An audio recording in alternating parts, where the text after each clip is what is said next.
હવે તમારા જે કાંઈ સવાલ હોય તો મને આપો.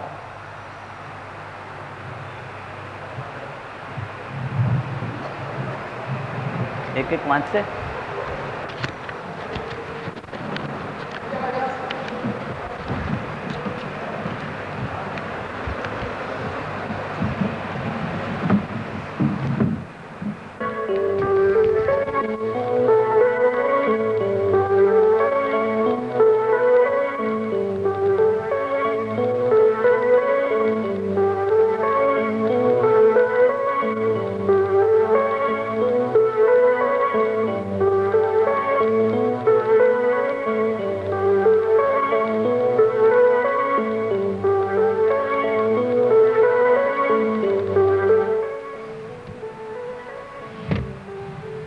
કોઈકને ચક્કર આવ્યા, કોઈકને કંઈક દુખાવા થયા.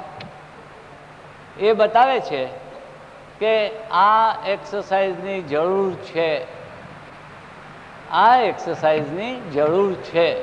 પણ બહુ હોશમાં આવીને પહેલે જ દિવસે 2-3 મિનિટ નહીં કરી દેતા.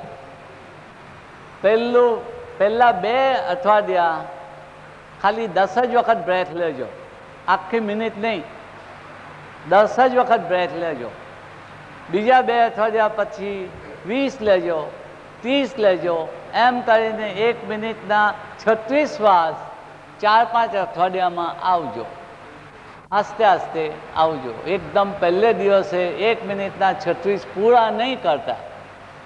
એમાં ફાયદો શું થશે? અહીંયા પેર ઓફ લંગ્સ અને હાર્ટ, અને અહીંયા ભગવાનનું આપેલું સ્પેસર, આ આટલા એરિયામાં આટલી ચીજ છે ડાયાફ્રામની ઉપર.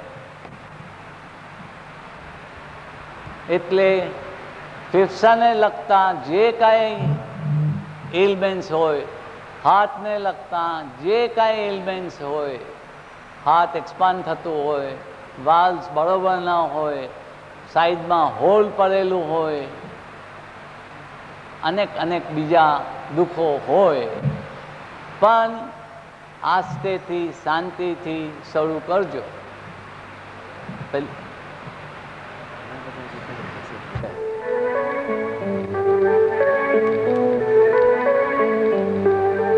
છે ને આ લીધો શ્વાસ છોડ્યો.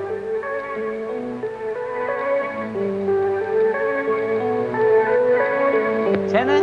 તો આ મ્યુઝિકની સાથે શ્વાસ લેવો ને છોડવો. ફરી પાછો.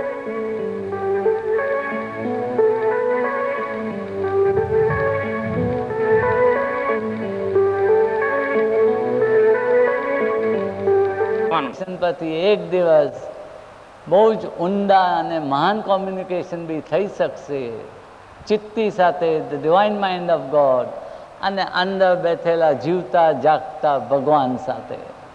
માટે આપણે જે બધા સંસારી માણસ છીએ, આપને આપણો સંસાર નિભાવવાનો છે, તેનો મિનિંગ અર્થ એ નથી થતો કે આપણે ભગવાનને ભૂલી જઈએ. એવી રીતે જીવો કે ગમે એટલા બી તમે રોકાયેલા હો તો એક ક્ષણમાં, 1 મિનિટ, 1 સેકન્ડમાં ભગવાનની ઉપરથી તમારું મન હાલે નહીં. અને ભગવાન પરથી જો મન ના હલાવવું હોય તો 24 કલાક 3 સ્ટેપ રિધમિક બ્રીથિંગ ચાલુ રાખજો. સુખી રહો. Thank you.